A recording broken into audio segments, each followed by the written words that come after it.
Oke, Assalamualaikum. Hari ini saya akan menerangkan berkenaan dengan fungsi pertempatan. Oke, sebelum kita masuk lebih lagi kepada fungsi pertempatan, kita kena tahu dulu apa itu maksud pertempatan. Oke, pertempatan dia merujuk kepada kawasan tempat tinggal penduduk. Pertempatan nih, dia merangkumi aspek lokasi, jenis bangunan, persekitaran sosial, dan kegiatan ekonomi di kawasan tersebut. Pertempatan dia terbagi kepada dua jenis, yaitu pertempatan sementara dan juga pertempatan kekal. Oke, kita masuk kepada jenis pertempatan yang pertama, yaitu pertempatan sementara.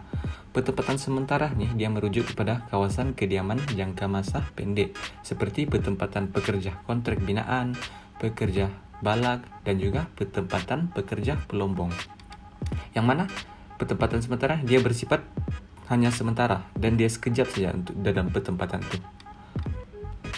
Oke, kita masuk kepada jenis pertempatan yang kedua, yaitu jenis pertempatan kekal. Oke, pertempatan kekal dia merujuk kepada kawasan kediaman yang tetap untuk jangka masa yang lama dan berkekalan.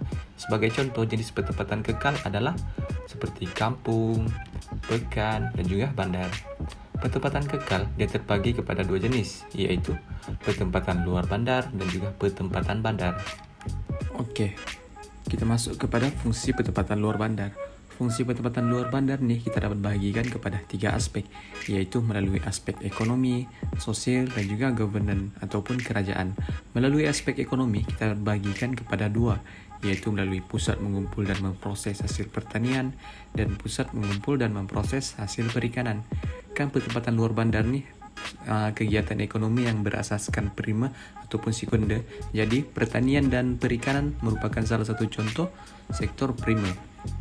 Oke, melalui proses mengumpul dan memproses hasil pertanian, kawasan pertempatan luar bandar nih menghasilkan kawasan hasil pertanian seperti sawah padi, kelapa sawit, buah-buahan, dan juga sayur-sayuran.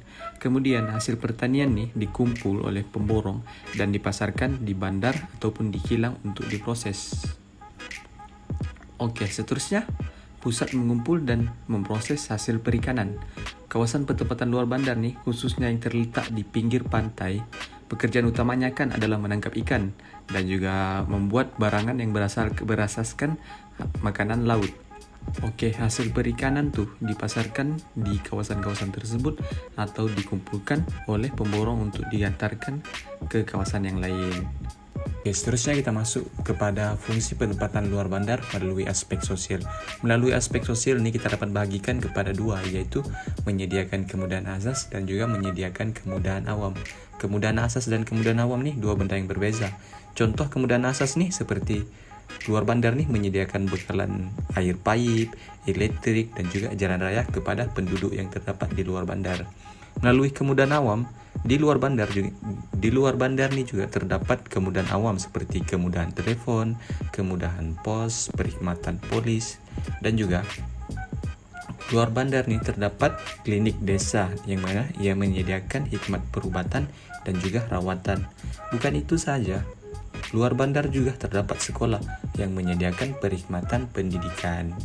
Yang terakhir yaitu fungsi pertempatan luar bandar melalui aspek governance, yang mana ianya berfungsi sebagai melaksanakan urusan kerajaan. Oke, macam mana luar bandar ini melaksanakan urusan kerajaan?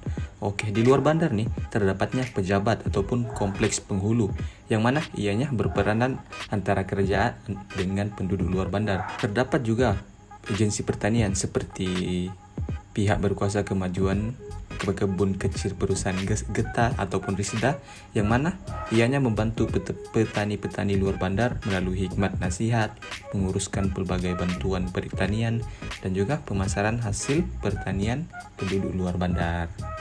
Oke, melalui fungsi pertempatan bandar melalui aspek ekonomi terdapat banyak fungsinya, antaranya adalah sebagai bandar pelabuhan, perindustrian, pelancongan, perlombongan, dan juga teknologi maklumat. Oke, melalui fungsi yang pertama yaitu bandar pelabuhan.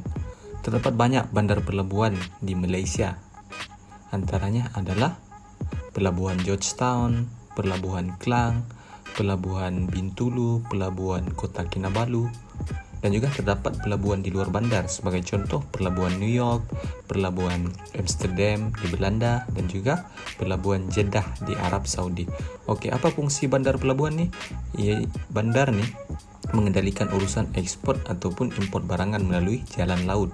Bandar nih mempunyai kemudahan dermaga, kontena, gudang, dan juga limbungan membaiki kapal. Oke, fungsi yang seterusnya adalah bandar perindustrian. Bandar perindustrian ini apa? Bandar perindustrian ini bandar kawasan industri yang luas. Sebagai contoh bandar industri di Malaysia yaitu Bandar Petaling Jaya, Shah Alam, dan juga Bintulu.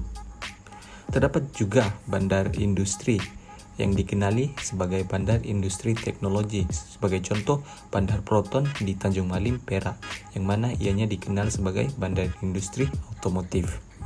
Fungsi yang seterusnya melalui bandar pelancongan, yaitu bandar ini menjadi tumpuan pelancong disebabkan keistimewaan tertentu. Sebagai contoh di Melaka terkenal sebagai bandar pelancongan dan juga bandar bersejarah. Terdapat juga bandar lain di Malaysia sebagai contoh Langkawi sebagai bandar bebas cukai.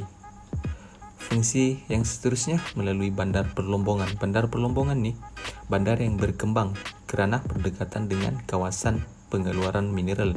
Sebagai contoh, kawasan Kerteh yang mengeluarkan petroleum, Bintulu mengeluarkan gas asli, dan juga Taiping mengeluarkan biji timah.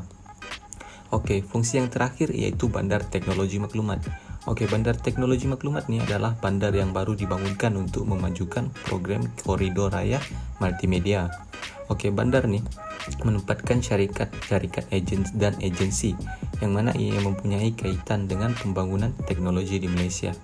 Sebagai contoh bandar teknologi maklumat di Malaysia adalah Bandar Cyberjaya.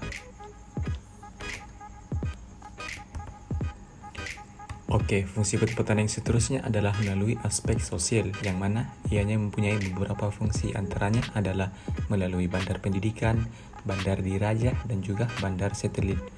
Oke, melalui bandar pendidikan nih, bandar kebanyakan mempunyai pusat pengajian tinggi yang mana ia dimiliki oleh kerajaan dan juga swasta. Sebagai contoh, Bandar Tanjung Malim yang mana ia mempunyai Universiti Pendidikan Sultan Idris. Ya, seterusnya, fungsi bandar diraja adalah terdapat bandar yang menjadi tempat raja bersemayam. Bandar ini terdapat istana raja dan pejabat raja atau sultan. Sebagai contoh, Bandar Pekan, Pahang, dan Bandar Kuala Kangsar, yang mana ianya dikenali sebagai bandar diraja. Fungsi yang terakhir dalam aspek sosial yaitu bandar satelit. Oke, bandar satelit nih bandar yang dibangunkan untuk mengatasi masalah kesesakan penduduk dan penempatan di bandar-bandar utama. Bandar satelit nih dibina berhampiran atau bersempadan dengan bandar utama. Bandar satelit ini dilengkapkan dengan kemudahan asas, kemudahan awam, kawasan perumahan yang luas, pusat perniagaan, dan juga pusat pendidikan. Antara bandar satelit di Malaysia sebagai contoh adalah Petaling Jaya dan juga Senawang. Oke, fungsi penempatan bandar yang terakhir adalah melalui aspek governance ataupun kerajaan. Antara fungsi-fungsinya adalah melalui bandar pertahanan, bandar pentadbiran, dan juga bandar sempadan.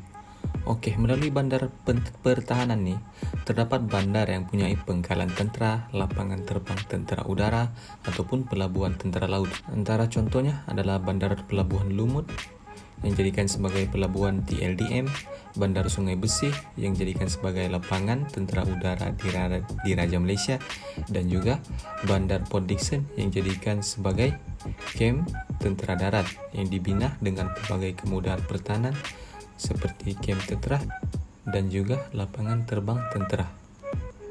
Fungsi yang seterusnya melalui bandar pentadbiran yang mana ia merujuk kepada bandar ibu negeri ataupun ibu negara. Di bandar ini terdapat pejabat utama perkhidmatan pelbagai agensi kerajaan pusat ataupun kerajaan negeri. Sebagai contoh, Bandar Kuala Terengganu, Kota Kinabalu, Putrajaya yang mana ianya dibina khusus sebagai bandar pentadbiran kerajaan persekutuan. Oke, fungsi yang terakhir dalam aspek governance ataupun kerajaan ni iaitu melalui bandar sempadan. Oke, bandar sempadan ni biasanya terletak di sempadan dengan negara jiran yang mana ianya merupakan pintu masuk ke sesebuah negara. Bandar nih menyediakan pejabat imigresen dan juga kastam bagi menguruskan kemasukan rakyat luar negara serta kemasukan barangan dari negara berkenaan. Sebagai contoh bandar-bandar sepadan yaitu Rantau Panjang, Padang Besar dan juga Tebeduh di Sarawak.